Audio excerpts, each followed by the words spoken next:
You now have 30 seconds to check your answers to Part 3.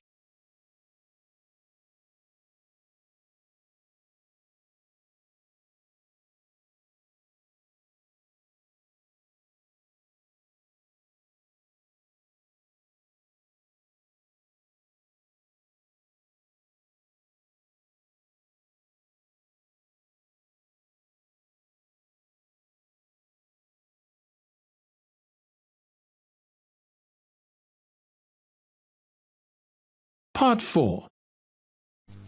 You will hear a lecturer talking about the solar eclipse in history. First, you have some time to look at questions 31 to 40.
Good evening, and welcome to this month's Observatory Club lecture.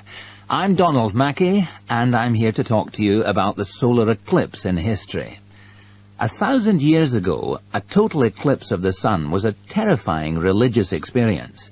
But these days, an eclipse is more likely to be viewed as a tourist attraction than as a scientific or spiritual event. People will travel literally miles to be in the right place at the right time to get the best view of their eclipse. Well, what exactly causes a solar eclipse when the world goes dark for a few minutes in the middle of the day? Scientifically speaking, the dark spot itself is easy to explain. It's the shadow of the moon streaking across the Earth. This happens every year or two, each time along a different, a seemingly random piece of the globe. In the past, people often interpreted an eclipse as a danger signal heralding disaster, and in fact the Chinese were so disturbed by these events that they included among their gods one whose job it was to prevent eclipses.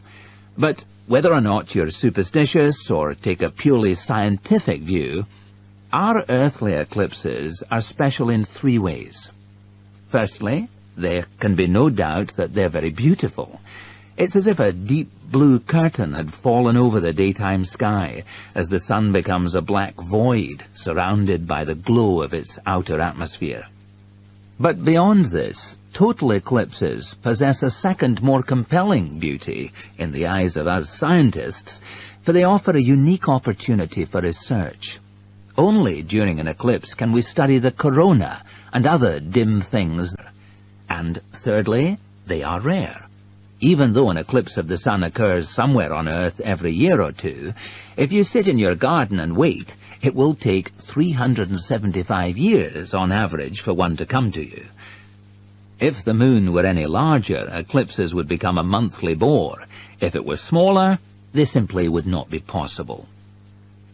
The ancient Babylonian priests, who spent a fair bit of time staring at the sky, had already noted that there was an 18-year pattern in their occurrence, but they didn't have the mathematics to predict an eclipse accurately.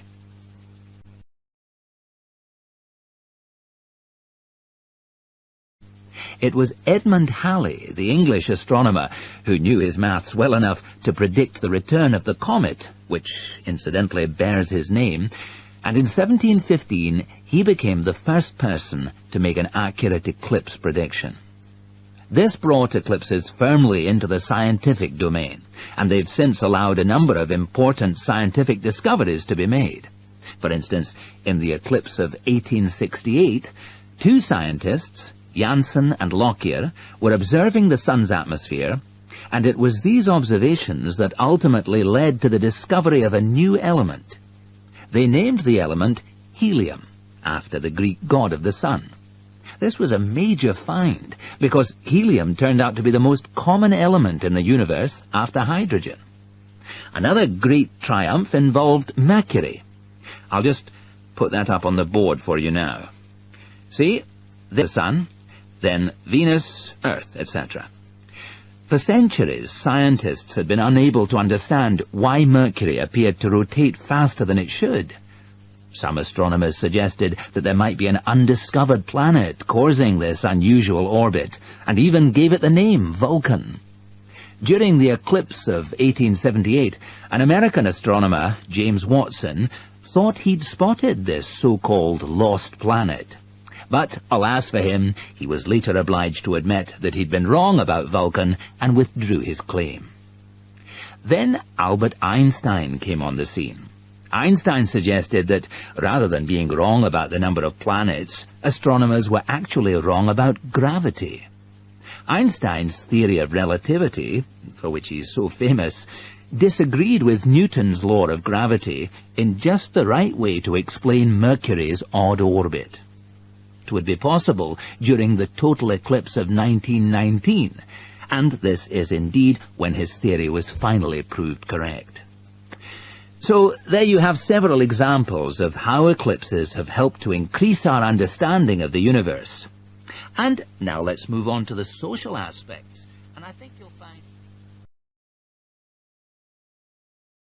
That is the end of Part 4. You now have 1 minute to check your answers to Part 4. That is the end of the listening test. In the IELTS test, you would now have 10 minutes to transfer your answers to the answer sheet.